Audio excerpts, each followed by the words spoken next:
Can you guess who I am? I was once a stable hand for Westminster College over a winter break. I love to line dance.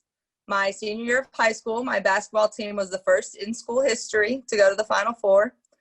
One time I accidentally swam with a shark and escaped with all my limbs intact.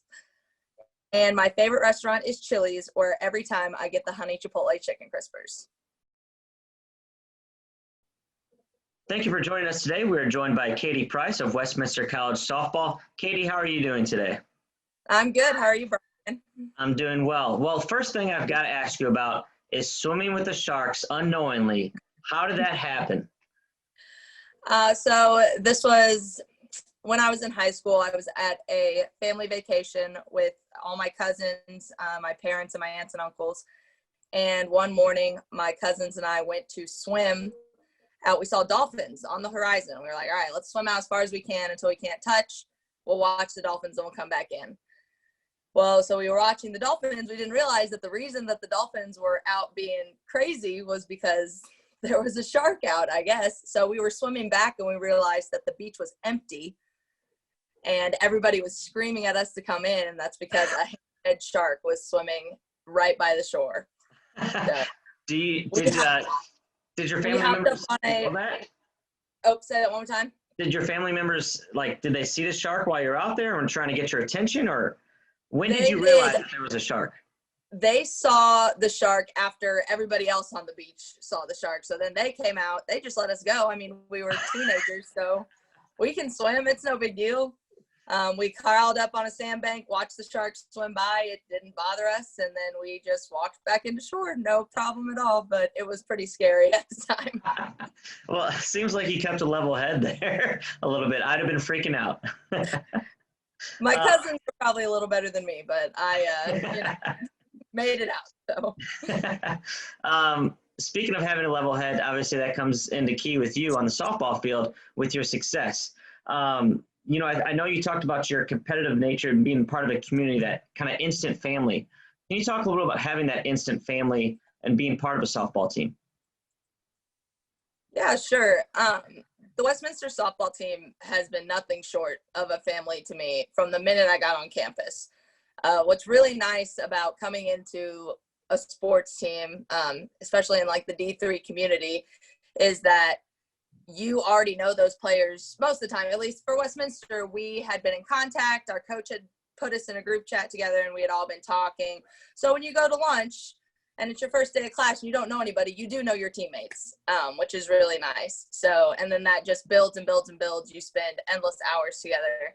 And for some people that may sound like a lot of time with a small group of people, but I can't imagine spending my time with anybody else. So. Do you think having that family, that kind of built-in family, helped you through this pandemic? Last season, your season was cut short in 2019 or in 2020. And now this year, here we move into the spring, and hopefully we'll get to see that season go, complete. But do you think having that family there helped support you during this whole pandemic? Oh, absolutely. I was with my teammates when I found out that our season was done, which was a huge shock, and I was a total wreck, but I had those teammates to lean on. And then throughout the pandemic, it was important for us, especially those of us that were seniors that were supposed to be done and graduated. It was important for us to lean on each other and make sure that we got through it.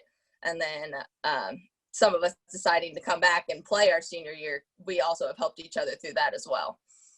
Yeah. Speaking of the game a little bit, can you talk about the passion you have for the game? You said you've played it your whole life and that it really kind of, you thrive off it. What is it about softball that you enjoy so much? I think softball is such a mental game. I love it. I'm a mathematics major, as you know, and I'm pursuing my graduate degree in data analytics, and I love the numbers and just the total. I mean, it's just one big equation is what softball is. I love that. I love the high intensity competitiveness of it. There's not much that I don't love about softball. I've played every position except for catcher. And it's just everything is so different. Every position is different. It's an individual sport within a team sport. You have to do your job, but you also have to rely on everybody else. I mean, there's so many. I could go on and on forever.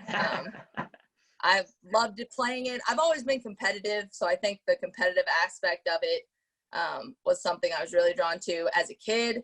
And then as I grew up, just like seeing all the different aspects and factors of it really just increased my love for it. So and I was going to ask you about this, but you touched upon it there. It's an individual sport within the team sport, especially when you're a pitcher. Can you kind of give people an idea of what it's like when you're out there throwing a no-hitter?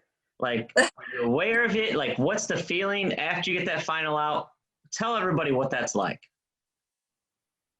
Yeah, so I kind of have two different experiences with that from my sophomore year. The first one, we were playing against Webster, and I was throwing a no-hitter, but it wasn't until the 6th inning.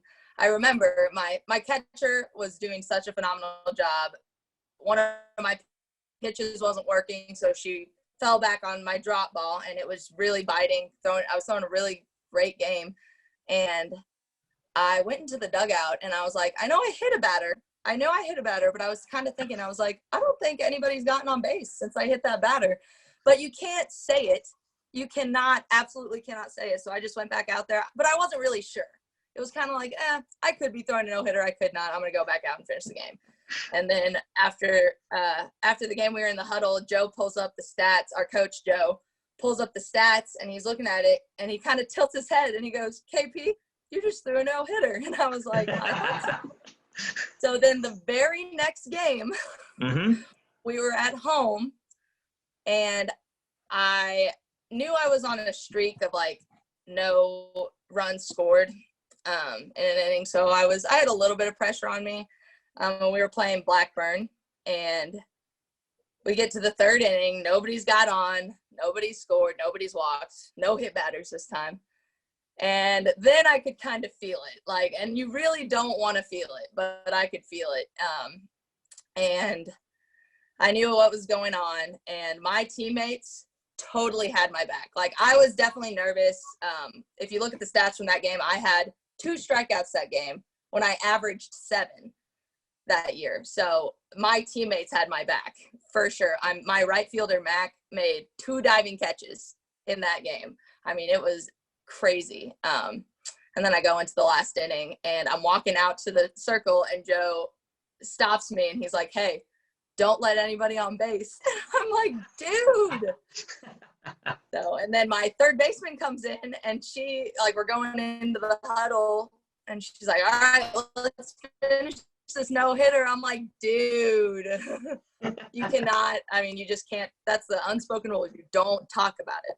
But we got 3 outs, and that was it. I tackled my catcher because, I will say it a million times. Like, it's 70% catcher, 30% pitcher.